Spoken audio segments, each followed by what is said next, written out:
मनरेगा योजन श्रमिक साजुछि machine.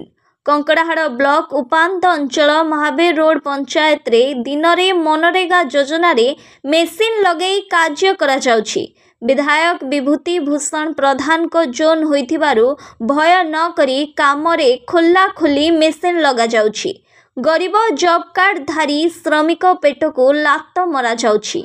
ठिकादार ADO जंत्रीक मिलित भक्तरे कार्य करा जाउथिबा अभियोग बारंबार परे कार्यानुष्ठान ग्रहण करा जाउ नाही। एही कार्यटी धोबली पथर उपरा स्कूल रो मनरेगा कार्य होईछि।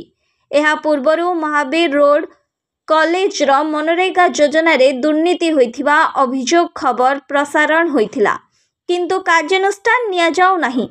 ए विषय रे कनिष्ठ जंत्री मामिना नायक एवं एडीओ चिन्मयी शतपथी फोन रे जोगाजोग करिथिले मध्य फोन रिसीव करुनाहांती।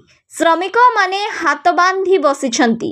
किछि दिन पूर्वरु माननीय मुख्यमंत्री मोहन चरण माझी समस्त जिल्लापाल को निर्देश देइछंती दुर्नीति सरकारी कर्मचारी उपरे तुरंत कार्यानुष्ठान नियाजिबो, किंतु कंकड़ाहाड़ ब्लॉक रे दुर्नीति बढ़िबारे लागुछि दिनकु दिन। केबे रोकाजिबो? ढेंकानाल जिल्लापाल कोन पदक्षेप नेउछंती मेसीन बंद करिबाकू देखिबाकू बाकी रहिला। Bureau report, Jagannath news 24।